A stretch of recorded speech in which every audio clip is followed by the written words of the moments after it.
সে অনেক দিন আগের কথা। এক গ্রামে ছিল বড় এক বটগাছ। সেই গাছে বাস করত এক ডাইনি। ডাইনি ছিল অনেক খারাপ। সে সব সময় মানুষদের ক্ষতি করত এবং জুলুম করত। একদিন সকালে ডাইনি ঘুম থেকে উঠে বলল, আহ, কি সুন্দর সকাল! সকালের মিষ্টি বাতাসে মনটা ভরে গেল। এখন সকাল সকাল একটা তাজা মাছ হলে বেশ ভালো হতো, কিন্তু এখন এই সকাল সকাল মাছ পাই কোথায়? ডাইনি মাছের কথা ভাবছিল। এমন সময় দেখলো এক লোক সকাল সকাল মাছ নিয়ে বটগাছের নিচ দিয়ে যাচ্ছে। লোকটা মাছ হাতে যেতে যেতে বলল, সকাল সকাল গিন্নি আবার বায়না ধরেছে, হাটের প্রথম মাছ খাবে। বউয়ের কথা কি করে ফেলি, তাই তো সকাল সকাল বাজারে গিয়ে এই প্রথম মাছটা কিনে আনলাম।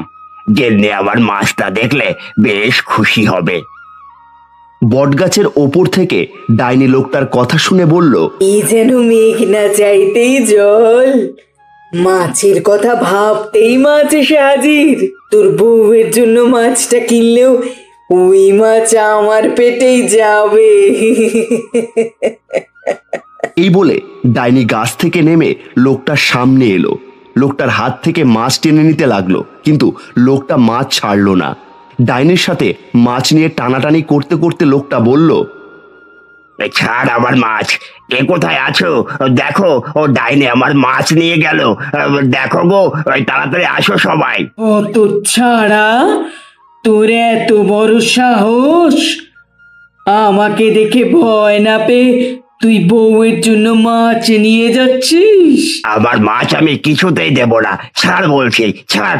মাছ দে বলছি, মাছ দে, নয়তো তোর ঘাড় মটকাবো। তাড়াতাড়ি মাছ রেখে পালা। কি, তোর এত বড় সাহস তুই আমার ঘাড় মটকাবি? দাঁড়া, তোকে মজা দেখাচ্ছি। কে কোথায় আছো, বাঁচাও গো, বাঁচাও, ও ডাইনি আমার ঘাড় মটকে দিল। এই বলে মাছ নিয়ে টানাটানি করতে করতে লোকটা চিৎকার করতে শুরু করলো। লোকটার চিৎকার শুনে আশেপাশের কয়েকজন মানুষ লাঠি নিয়ে এগিয়ে এলো। ডাইনির সাথে মাছ নিয়ে টানাটানি দেখে একজন বলল, আরে, এ ডাইনির জ্বালা দেখছি দিন দিন বেড়েই চলেছে। দাঁড়িয়ে দেখছো কি, বাঁচাও আমায়। আরে তোমরা দাঁড়িয়ে রইলে কেন? পেটাও ডাইনিকে, আজ একদম ছাড়বে না। এই বলে সবাই ডাইনিকে মারতে শুরু করলো। ও বাবা গো, মেরে ফেললো আমায়! পালাও, পালাও, পালাও! সবার মার খেয়ে ডাইনি গাছের উপরে পালিয়ে গেল। এবারের মতো বেঁচে গেলি, পরের বার আর কাউকে জ্বালালে তোর আর এই গ্রামে থাকা হবে না। সবাই মিলে এমন মার মারবো, ডাইনি থেকে মানুষ হয়ে যাবে একদম। এই বলে লোকগুলো সব চলে গেল। মানুষের কাছে লাঠি পেটা হয়ে ডাইনি বটগাছের ডালে বসে বলল, এ কি হলো গো? আমি কিনা একটা ডাইনি হয়ে মানুষের হাতে লাঠি পেটে খেলাম। সকাল সকাল কি মারটাই না মারলো। ভেবেছিলাম দিনটা আমার ভালোই কাটবে, কিন্তু এই মানুষগুলো আমায় পিটিয়ে সোজা করে দিল। মনের দুঃখে সারাদিন ডাইনি চুপচাপ বসেছিল। এখন দুপুরবেলা রাগে রাগে ডাইনি বলল, না না, এ কিছুতেই হতে পারে না। আমি কিনা একটা ডাইনি হয়ে মানুষের হাতে মার খাবো? এই মানুষগুলো সবাই আমাকে ভয় করতে ভুলে গেছে দেখছি। তাহলে আমি এমন কিছু করব যে সবাই আমার ভয় ঘর থেকে বের হওয়া ভুলে যাবে, তখন মজা বুঝবে। মনের রাগে ডাইনি অনেক ভেবেচিন্তে প্ল্যান করতে শুরু করলো। সে কি এমন ভাবে করবে যাতে সবাই তাকে গ্রামের ভয় পায়। যে ভাবনা সেই কাজ। ডাইনি ভাবলো গ্রামের সবার বাচ্চা চুরি করবে, এবং সেটাই করলো। একদিন বিকেলে বাচ্চারা খেলাধুলা করছিল। তখন ডাইনি বলল, তোদের মানুষদের অনেক তেজ হয়েছে তাই না? তোরা আমাকে মারলি, এর প্রতিশোধ আমি নেবই। এই বলে ডাইনিটা একটা সুন্দরী মেয়ের রূপ ধারণ করলো। এরপর বাচ্চাদের কাছে গিয়ে বলল, বাচ্চারা, তোমরা কি আমাকে সাহায্য করবে? আমি এই গ্রামে নতুন, আমাকে একটু ঘুরে দেখাবে? হ্যাঁ, দেখাবো, চলো আমাদের সাথে। আমাদের সুন্দর গ্রাম দেখাচ্ছি তোমায়। এই বলে দুইজন বাচ্চা ডাইনির সাথে জঙ্গলের দিকে যেতে লাগলো। যেতে যেতে জঙ্গলের মধ্যে চলে গেল। তখনই ডাইনি তার আসল রূপে ফিরে এলো আর বলল, এবার তোদের কে বাঁচাবে? তোদের মানুষদের অনেক সাহস হয়েছে, এবার মজা বুঝবি সব। ও বাবা গো, বাঁচাও, ডাইনি আমাদের মেরে ফেললো।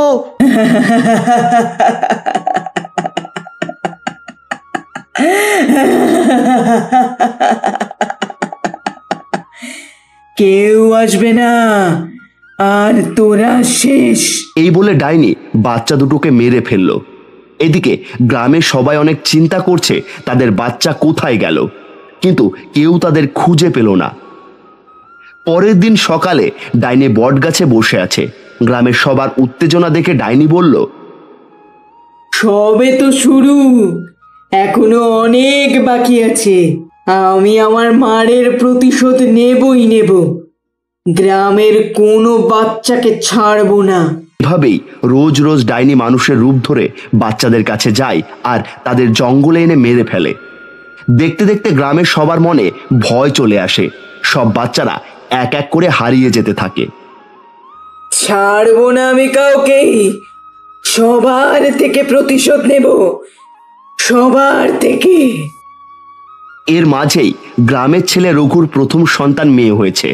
তবে রঘুর বউ এই বাচ্চা চোরের ভয়ে অনেক চিন্তিত। মেয়েকে নিয়ে ভয় পেয়ে রঘুর বউ বলল, ওগো, আমার যে ভীষণ ভয় হচ্ছে, যদি আমাদের মেয়ের কিছু হয়ে যায়। আহা, তুমি চিন্তা করো না তো, কিচ্ছু হবে না।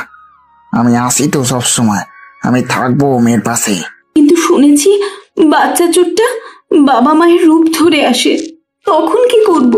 শোনো তাহলে, আমি যখন তোমারে ডান হাত দেখতে চাইবো, তুমি বাম হাত দেখাবে, আর তুমি যখন আমাকে বলবে তখন আমিও তাই করব। কেন?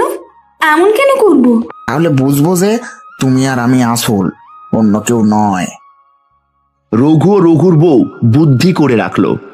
এদিকে ডাইনি খবর পেয়েছে গ্রামে রঘুর বাড়িতে নতুন একটা বাচ্চা হয়েছে। তা জেনে ডাইনি বলল, শুনলাম রঘুর নাকি মেয়ে হয়েছে, গিয়ে নিয়ে আসি। ভয় ভয় তো সবাই গ্রাম ছেড়ে চলে গেছে, কিন্তু এ বেটা এখনো যায়নি। ওর কি আমাকে দেখে ভয় লাগে না? আজ দেখাবো মজা। এই বলে ডাইনি উড়ে উড়ে রঘুর বাড়ির কাছে এলো। এই তো রঘুর বাড়ি, এবার বাচ্চাটা নিয়ে আসি। এই বলে ডাইনি নিজের রূপ পরিবর্তন করে রঘুর বউয়ের রূপ নিল। রঘুর বউ জল আনতে পুকুরে গেছে। এই সুযোগে ডাইনি বাড়ির ভেতর ঢুকলো। বাচ্চা কোলে নিতেই বাচ্চা কান্না করা শুরু করলো। এই দেখে রঘুর সন্দেহ হলো। রঘু তার মেয়ে নিজের কাছে নিয়ে বলল, আচ্ছা বউ, তোমার ডান হাতটা দেখি। ডাইনি নিজের ডান হাত দেখালো। তখনই রঘু বুঝে গেল এটা অন্য কেউ। রঘু মানুষ ডাকতে শুরু করলো, এ কে কোথায় আসো গো, তাড়াতাড়ি আইসো, বাচ্চা চোর ধরা পড়ে গেছে। কই গো, সবাই তাড়াতাড়ি আসো, আমার বাড়িতে বাচ্চা চোর এসেছে। রঘুর ডাকে গ্রামের মানুষ লাঠি নিয়ে এগিয়ে এলো এবং মার খেয়ে ডাইনি নিজের রূপে ফিরে এলো। এটা দেখে সবাই বলল, আরে এটা তো বট গাছের ডাইনি, তাহলে তুই সেই বাচ্চা চোর ডাইনি, আজ তোকে আর ছাড়বো না। এই বলে সবাই মারতে মারতে ডাইনিকে মেরেই ফেললো। ডাইনি মরে যাওয়ার পর সবাই বট গাছের নিচে তার কবর দিল এবং লিখে রাখলো বাচ্চা চোর ডাইনি। এরপর থেকে গ্রামের সবাই শান্তিতে থাকতে শুরু করলো। আর ডাইনির কবর দেখে অন্য কোনো ডাইনি সেই গ্রামে ঢোকার সাহসও পেল না।